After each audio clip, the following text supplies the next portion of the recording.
और अब खबरें विस्तार से। हिमाचल पहुंचे लाखों सैलानियों को जिस घड़ी का इंतजार था वो घड़ी आ गई है। पहाड़ी इलाकों पर बर्फबारी शुरू हो गई है। जगह जगह से बर्फबारी की दिल खुश करने वाली तस्वीरें सामने आ रही हैं। बर्फ फूल की तरह आसमान पर जमीन पर उतरते हुए दिखाई दे रहे हैं, जिससे पहाड़ों पर बर्फ की चादर बिछती दिखाई दे रही है। हम आपको 4 जगहों से आई बर्फबारी की तस्वीरें दिखा रहे हैं। ये देखिए, शिमला के रिज मैदान पर भी बर्फबारी हुई है। हालांकि यहां हल्की बर्फबारी हुई, लेकिन शिमला के ही नरकंडा में जमकर बर्फबारी हुई है। वहीं मनी और लाहौल की स्पीति की तस्वीरें भी आप देख रहे हैं। तो मनाली में और लाहौल स्पीति की तस्वीरें साफ तौर से आपको बिल्कुल एक मनमोहक नज़ारा पेश करती नजर आ रही हैं। और ज़ाहिर है कि ऐसे ही नज़ारों के लिए जो सैलानी ख़ासतौर से इस मौसम में आते हैं, उन्हें इंतज़ार ऐसे ही लम्हात का रहता है जब वो अपनी सोच और अपनी उम्मीदों के मुताबिक नज़ारे यहाँ देख पाते हैं। इस खूबसूरत नज़ारे का लुत्फ़ उठा रहे हैं दूर दराज से आए सैलानी।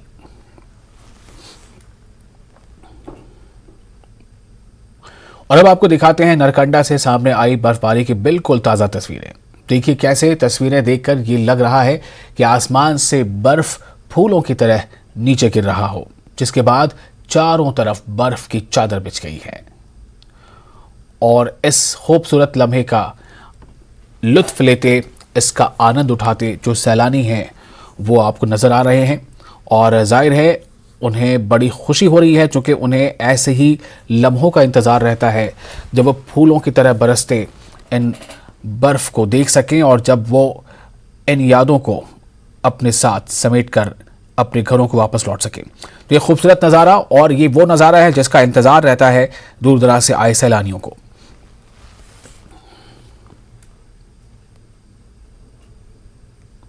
और वहीं दोपहर से ही शिमला के रिज मैदान में भी हल्की फुल्की बर्फबारी हो रही है। यह शिमला के रिज मैदान की तस्वीरें हैं। और बर्फबारी के बाद यहां सैलानियों की भीड़ उमड़ पड़ी है, क्योंकि सभी को इसी वक्त का, इसी पल का इंतज़ार रहता है। वो शायद इसी ख्वाब के साथ आते हैं कि उन्हें अपनी आंखों से फूलों की तरह बर्फ़ के गिरने का नज़ारा देखने का मौका मिलेगा। और हालांकि रिज मैदान में यहाँ पर बर्फबारी उतनी ज़्यादा नहीं हो रही है जो दूसरे इलाकों में हो रही है, जैसे नरकंडा या लाहौल स्पीति में, लेकिन फिर भी जो लोगों की उम्मीदें रहती हैं वो उम्मीदें यहाँ उनकी पूरी होती नज़र ज़रूर आ रही हैं। में हिमाचल प्रदेश की राजधानी, पहाड़ों की रानी शिमला में एक बार फिर से जो है मौसम ने करवट ली है। और ऐसे में आज दिन में हल्की बर्फबारी भी देखने को मिली। ताज़ा स्नोफॉल शिमला के रिज मैदान और ऊपरी जो क्षेत्र है कुफरी, नारकंडा, नालदेहरा, फागू इत्यादि में जो है दिन में हल्की बर्फबारी हुई है। तो इससे एक ये आस जगी है कि हिमाचल प्रदेश में जो पर्यटक आता है उनकी संख्या में लगातार बढ़ोतरी देखने को मिलने वाली है। आगामी दिनों में 2 दिन तक प्रदेश के कई हिस्सों में बर्फबारी के आसार है और 3 जनवरी तक प्रदेश में मौसम जो है खराब बना रहने की पूरी संभावना है। यदि बात करें लाहौल स्पीति, किन्नौर इत्यादि, तो वहां पर जो है आधे फुट तक जो है बर्फबारी हो चुकी है। और शिमला में भी 2 दिन, आगामी 2 दिनों में जो है मौसम खराब रहेगा, तो ऐसे में बर्फबारी होने की जो है पूरी संभावना है। इससे कहीं ना कहीं जो यहाँ पर पर्यटक आता है उनके चेहरे खिले हुए हैं और दूसरी तरफ जो कारोबारी है वो भी कहीं ना कहीं राहत की सांस ले रहे हैं। जिस तरीके से जो एक सीजन, विंटर सीजन जो है यहाँ पर चला हुआ है, तो कहीं ना कहीं अब पर्यटकों की तादाद जो है लगातार बढ़ने वाली है। 30 दिसंबर से 2 जनवरी तक के लिए पूरे होटल पैक हो चुके हैं शिमला की अगर बात करें, और जो इसके साथ वाले क्षेत्र है वहां पर भी जो है लगातार पर्यटक काफी संख्या में पहुंच रहे हैं और इसमें अब वृद्धि होने की जो है पूरी संभावना है। राजधानी शिमला से कपिल ठाकुर, न्यूज़ 18 हिमाचल। भैया बस हमें तो स्नोफॉल देखने के लिए आना था। अभी तो खैर बारिश हो रही है, तो इसकी वजह से मुझे ऐसा लग रहा है भाई स्नोफॉल हो जाए तो ज़्यादा बेटर है। क्या उम्मीद लग रहा था कि भाई आएंगे तो भाई हमें कुफरी में तो बर्फ़ दिखेगी, यहाँ का इतना वो नहीं था। लेकिन मैंने यूट्यूब वीडियोस देखी थी तो वहाँ पर फेक वीडियोस दिखा रहे थे कि वहाँ पर बर्फ़ पड़ चुकी है, चले जाओ। मौसम खराब हुआ, अच्छा लग रहा है। हम लोग तो भीग ही रहे हैं यहाँ पे फिलहाल बूंदों में। अच्छी फीलिंग आ रही है। तो क्या एक्सपेक्टेशन यही है कि बर्फ गिर जाए कैसे भी हमें देखने को मिल जाए जी। अभी मौसम बहुत अच्छा है, लेकिन हम बेसिकली यहाँ बर्फ देखने आए थे जो अभी तक देखने को हमें नहीं मिली है। उम्मीद करते हैं अगले 1-2 दिन में शायद बर्फबारी हो जाए। और वहीं लाहौल स्पीति में भी भारी बर्फबारी होने लगी है। ऊंचाई वाले इलाकों के बाद अब यहां निचले इलाकों में बर्फबारी शुरू हो गई है, जिससे सैलानियों के चेहरे खिल उठे हैं। मौसम विज्ञान केंद्र ने पर्यटकों और स्थानीय लोगों को अनावश्यक यात्रा न करने और ऊंचाई वाले इलाकों में न जाने की सलाह दी है। पर्यटकों की बात की जाए तो भारी संख्या में पर्यटक स्नोफॉल को देखने के लिए नॉर्थ पोर्टल के साथ लाहौल के अन्य इलाकों में पहुंच रहे थे। सैलानियों के साथ साथ बागवानों को भी इस बर्फबारी का इंतजार था। के बाद लाहौल स्पीति में बर्फबारी की संभावना बन गई है। मौसम विज्ञान केंद्र ने भी 29 और 30 दिसंबर को बर्फबारी की संभावना जताई है, जिसके चलते जिला प्रशासन ने पिछले कल ही एडवाइजरी जारी करते हुए स्थानीय लोगों को और पर्यटकों को ऊंचाई वाले इलाकों में ना जाने की सलाह दी है। उसके साथ साथ अनावश्यक यात्रा से बचने की भी सलाह दी गई है। जहां तक किसान और बागवानों की बात की जाए तो लंबे समय से जो यहाँ के किसान और बागवान बर्फबारी का इंतजार कर रहे हैं। दिसंबर का महीना ख़त्म होने को है, लेकिन यहाँ पर अभी तक बर्फबारी नहीं हुई है। पिछले साल भी बर्फबारी नहीं हुई थी, जिसके चलते जो है किसान और बागवानों को जो सिंचाई के पानी और उसके साथ साथ पेयजल के पानी की भी काफ़ी दिक्कत हो गई थी। अब देखना होगा कि आज और कल जो मौसम विज्ञान केंद्र ने संभावना जताई है, और इसको देखते हुए थोड़ी आशा जो है किसान और बागवानों के आंखों में देखी जा सकती है। न्यूज़ 18 हिमाचल के लिए लाहौल स्पीति से प्रेम लाल। और अब मनाली की तस्वीरें देखिए। यहां भी ऊपरी इलाकों में बर्फबारी हो रही है। अटल टनल के क्षेत्र में बर्फबारी से सैलानियों के चेहरे खिल उठे हैं। हालांकि बर्फबारी के चलते सोलंग नाला से आगे पर्यटकों के जाने पर रोक लगा दी गई है। सोलंग नाला से वाहनों को वापस भेजा जा रहा है। कल भी यहां ऐसी ही बर्फबारी का अनुमान जताया गया है।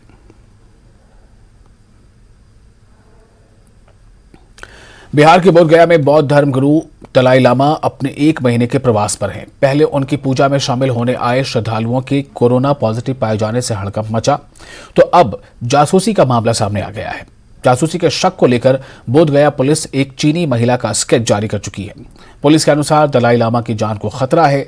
चीनी महिला उनके कार्यक्रम में अशांति पैदा कर सकती है। बताया जा रहा है कि वो पिछले 2 सालों से गया में रह रही है। हालांकि उसके सही लोकेशन का पता नहीं चल पाया है।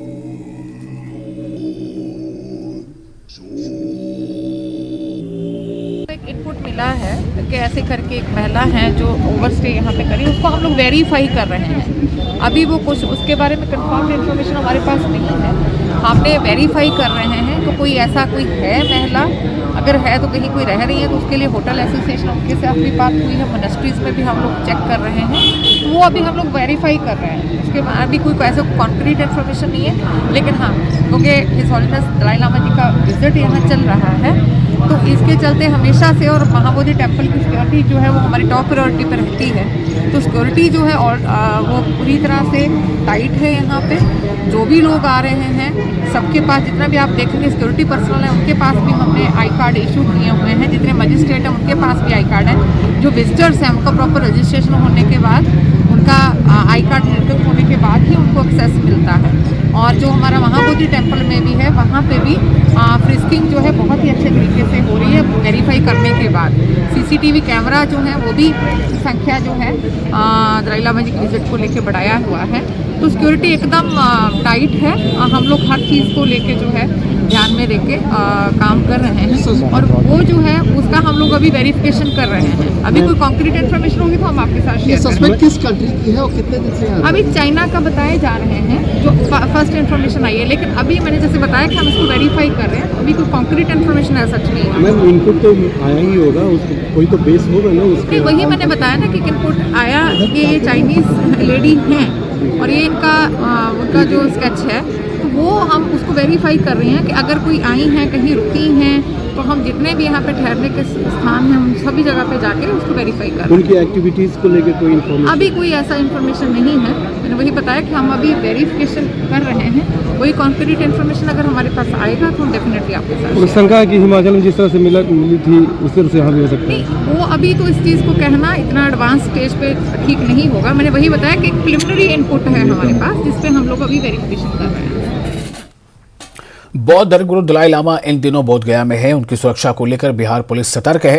एडीजी पुलिस मुख्यालय जितेंद्र सिंह गंगवार का कहना है कि बीएसएफ आर्म्ड पुलिस की तैनाती, बम निरोधी दस्ता पूरे गया रेंज के अलावा पुलिस मुख्यालय स्तर पर कर दिया गया है। और साथ ही उन्होंने कहा है कि एडीजी ये भी कहते हैं कि बहुत संवेदनशील मामला है, सुरक्षा बलों की संख्या बलों पर मत जाइए, सभी तरह के सुरक्षा उपकरणों से वो सुसज्जित हैं, पर्याप्त सुरक्षा बलों की तैनाती कर दी गई है। हम लोग आश्वस्त हैं कि शांतिपूर्ण तरीके से कार्यक्रम संपन्न हो जाएगा।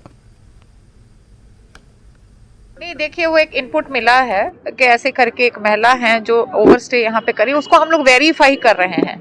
अभी वो कुछ उसके बारे में कंफर्म्ड इन्फॉर्मेशन हमारे पास नहीं है, हमने वेरीफाई कर रहे हैं कि कोई ऐसा कोई है महिला, अगर है तो कहीं कोई रह रही है तो उसके लिए होटल एसोसिएशन उनके साथ भी बात हुई है, मोनेस्ट्रीज में भी हम लोग चेक कर रहे हैं, तो वो अभी हम लोग वेरीफाई कर रहे हैं। उसके अभी कोई ऐसा कॉन्क्रीट इन्फॉर्मेशन नहीं है, लेकिन हाँ, क्योंकि हिज हॉलीनेस दलाई लामा जी का विजिट यहाँ चल रहा है, तो इसके चलते हमेशा से और महाबोधि टेम्पल की सिक्योरिटी जो है वो हमारी टॉप प्रायोरिटी पे रहती है, तो सिक्योरिटी जो है और वो पूरी तरह से टाइट है। यहाँ पे जो भी लोग आ रहे हैं सबके पास, जितना भी आप देखेंगे सिक्योरिटी पर्सनल है, उनके पास भी हमने आई कार्ड इशू किए हुए हैं, जितने मजिस्ट्रेट हैं उनके पास भी आई कार्ड हैं, जो विजिटर्स हैं उनका प्रॉपर रजिस्ट्रेशन होने के बाद, उनका आई कार्ड निर्गत होने के बाद ही उनको एक्सेस मिलता है। शिमला में गुरु गोविंद सिंह के 356 प्रकाश पर्व के अवसर पर मुख्यमंत्री सुखविंदर सिंह सुक्खू गुरुद्वारा साहिब में मत्था टेका उन्होंने, और इस दौरान मुख्यमंत्री के साथ विधायक हरीश जनार्था और विधायक अनिरुद्ध सिंह भी मौजूद रहे। इस मौके पर मुख्यमंत्री ने कहा कि मंदिरों और धार्मिक स्थलों के लिए बिजली के बिल डोमेस्टिक करने की जो मांग रखी गई है उसे पूरा करने पर सरकार कोशिश करेगी। और साथ ही उन्होंने गुरु गोविंद सिंह के बलिदान को भी याद किया और प्रदेशवासियों से उनके दिखाए मार्ग पर चलने का संदेश दिया। गुरु गोविंद सिंह के 356 प्रकाश पर्व के अवसर पर मुख्यमंत्री ने यह खास वादा किया है।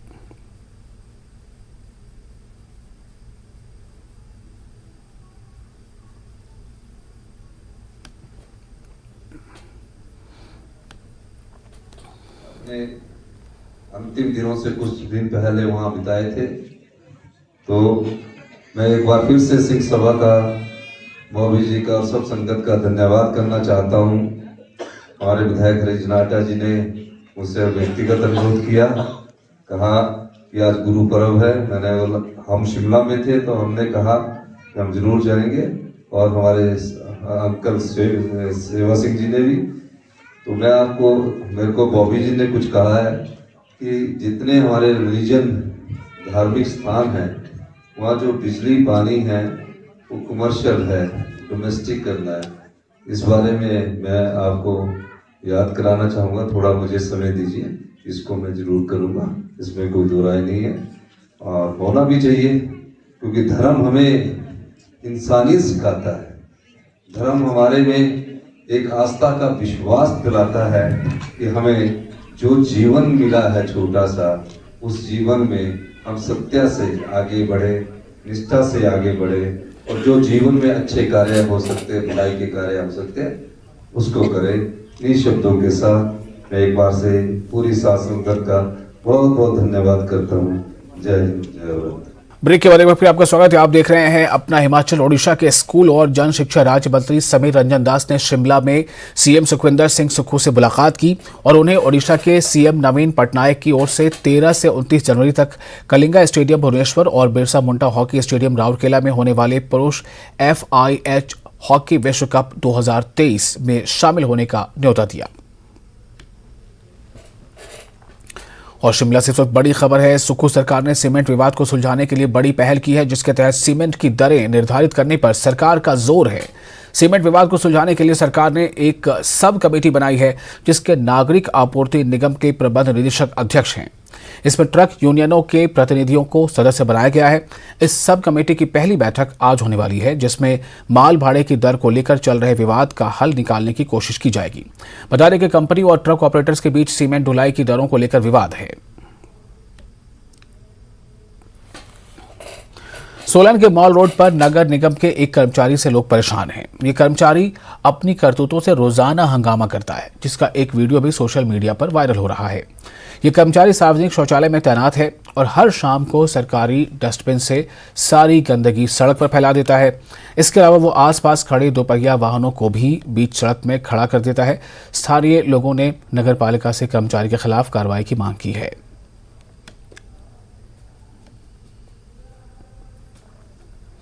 सुजानपुर विधानसभा से विधायक राजेंद्र राणा ने न्यूज 18 से हिमाचल से खास बातचीत की है। इस दौरान उन्होंने भाजपा पर हमला बोला, साथ ही सुक्खू मंत्रिमंडल में जगह मिलने को लेकर कयासों के बीच पार्टी हाईकमान से फैसला होने की बात कही।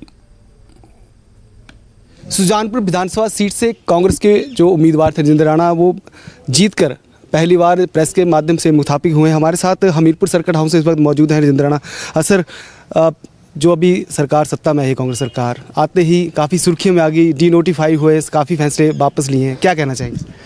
ये भारतीय जनता पार्टी ने भी 2017 में ऐसा किया था और उन्होंने भी कहा था कि वीरभद्र सरकार जाते जाते फटे लटका के चली गई, बिना बजट के प्रावधान के, बिना फाइनेंस विभाग की अप्रूवल के जो है ये सारे कर गए और इसको सबको डी नोटिफाई किया और मेरिट डिमेरिट के आधार पर इसको जो है वो किया जाएगा। तो कांग्रेस ने भी ऐसा ही किया। ठाकुर सुखविंदर सिंह सुक्खू प्रदेश के माननीय मुख्यमंत्री हैं, उन्होंने भी कहा कि 900 इंस्टीट्यूशंस की नोटिफिकेशन जाते जाते कर गए। कोई बजट का प्रावधान नहीं है, कोई बजट की व्यवस्था नहीं है, पैसा कहाँ से आएगा, फाइनेंस विभाग की कोई अप्रूवल नहीं है, पैसा कहाँ से आएगा। प्रदेश पहले कर्जे में डूब चुका है, 3000 करोड़ रुपए की और व्यवस्था इन इंस्टीट्यूशन को चलाने के लिए चाहिए। तो ये हमने ये कहा है, सरकार ने ये कहा है कि ये जो इंस्टीट्यूशंस हैं इनको डी नोटिफाई किया जाएगा और जो मेरिट के आधार पर हैं, मेरिट में जो आते हैं, मेरिट में जो बनते हैं, उनको दोबारा से नोटिफाई किया जाएगा। कर्मचारी चयन आयोग में पेपर लीक मामला सरकार बनते ही उजागर हुआ, क्या मानते हैं कब समय कितने समय से चला था? देखिए, जब से भारतीय जनता पार्टी सरकार सत्ता में 2017 में आई थी, उसके बाद आप देखिए जेओ का पेपर विवादों में, उनको नियुक्तियाँ नहीं मिली। आप देखिए पटवारियों की भर्ती विवादों में, उसके बाद पुलिस में एक बार भर्ती रद्द हो गई, कोई और ही लोग पेपर में बैठ गए थे, दूसरी बार पेपर ही बेच दिया गया। अब ये मामला सामने आया जैसे ही नई सरकार ठाकुर सुखविंदर सिंह सुक्खू जी को पता लगा कि ऐसी यहाँ पर घपला हो रहा है, उन्होंने पुलिस विभाग के माध्यम से पुलिस विभाग को आदेश करके उनकी रेड करवाई और उसके बाद जो मिला है, मुझे लग रहा है कि कई वर्षों से ऐसा धंधा चल रहा था। राणा जी, हॉट सीट से जीत कर आप पाए हैं, क्या माने सुक्खू की कैबिनेट में आपको जगह मिली? देखिए, अभी इसका फैसला आने वाले दिनों में आपको सामने आ जाएगा कि कौन मंत्री होंगे। ये मुख्यमंत्री और हाईकमान का प्रेरोगेटिव है, वो तय करेंगे कि कौन कौन लोग मंत्री परिषद में होंगे। परंतु ये ठीक है कि जिला हमीरपुर में इस बार भारतीय जनता पार्टी मुक्त हो चुका है। कांग्रेस की आई हैं सीटें, 4 सीटें आई, एक इंडिपेंडेंट हमारे साथी आए हैं। तो इससे पहले भी प्रेम कुमार धूमल यहाँ से मुख्यमंत्री रहे हैं और ID धीमान जी मंत्री रहे हैं साथ उनके। राजा वीरभद्र सिंह जी मुख्यमंत्री शिमला से रहे हैं, विद्या स्टोक्स उनके साथ रहे हैं और भी मंत्री उनके साथ रहे हैं, जयराम जी के साथ भी मंत्री रहे हैं, अनिल शर्मा जी भी थे, महेंद्र सिंह भी थे। तो ये कोई क्राइटेरिया नहीं है। क्राइटेरिया ये है कि जाति समीकरण, क्षेत्रीय समीकरण, सब चीज़ों को ध्यान में रखते हुए मंत्रिमंडल का जो है वो गठन किया जाएगा और ये प्रेरोगेटिव मुख्यमंत्री और हाईकमान का है। जो फैसला करेंगे वो हमारे लिए बने। बातचीत के लिए धन्यवाद। तो ये थी हमारे साथ सुजानपुर से चुने हुए कांग्रेस के विधायक राजेंद्र राणा, जिन्होंने हमसे लंबी बात की है और कहा है कि अगर उन्हें कैबिनेट में जगह मिलती है तो वह स्वागत करेंगे। हमीरपुर से न्यूज़ 18 के लिए जसवीर कुमार। सीएम सुक्खू और उनकी पत्नी पर अभद्र टिप्पणी का मामला गरमाया हुआ है। नूरपुर ब्लॉक कांग्रेस ने भाजपा के जसवां परागपुर के विधायक विक्रम ठाकुर के खिलाफ एक रैली निकाल के विरोध जताया। नूरपुर कांग्रेस सदस्य योगेश महाजन ने कहा कि कांग्रेस का विरोध प्रदर्शन तब तक जारी रहेगा जब तक विक्रम सिंह इसे लेकर माफी नहीं मांगते। 3-4 दिन पहले यहाँ के हमारे पड़ोस में परागपुर क्षेत्र से, जसवां परागपुर से, जो वहाँ के जो लोग जो थे वो एक एजिटेशन कर रहे थे और एजिटेशन में वो अपना आपा भूल गए। उनको नहीं मालूम था कि जो जिसके लिए वो इतने गंदे अल्फाज यूज कर रहे हैं वो वहाँ की, उन्हीं के वहाँ के रहने वाली, उन्हीं की वहाँ की एक बेटी थी, किसी की बहन थी, किसी की। और क्या हुआ कि वो आज एक जो छोटे परिवार से निकले हुए व्यक्ति माननीय सुखविंदर सिंह सुक्खू जी की पत्नी होने के नाते उनको ये सजा तो नहीं मिलनी चाहिए। ऐसे तो ऐसे लगता है कि जब कोई अच्छे परिवार से जो लोग जो है वो राजनीति में आना ही नहीं चाहिए। इसका मतलब तो ये हुआ। और भारत निर्वाचन आयोग अब रिमोट वोटिंग की सुविधा पर काम कर रहा है। ये रिमोट वोटिंग उन मतदाताओं के लिए बड़ी कारगर होगी जो रोजगार, शिक्षा या अन्य कारणों से अपने गृह नगर को छोड़कर दूसरे प्रदेशों में हैं। इसके लिए आयोग ने prototype remote electronic voting machine RVM विकसित की है। ये एक रिमोट पोलिंग बूथ से ही 72 निर्वाचन क्षेत्रों के लिए मतदान करा सकती है। इस मशीन को शामिल किए जाने के बाद मतदाताओं को कहीं से भी अपने मूल निर्वाचन क्षेत्र के लिए मतदान करना संभव होगा।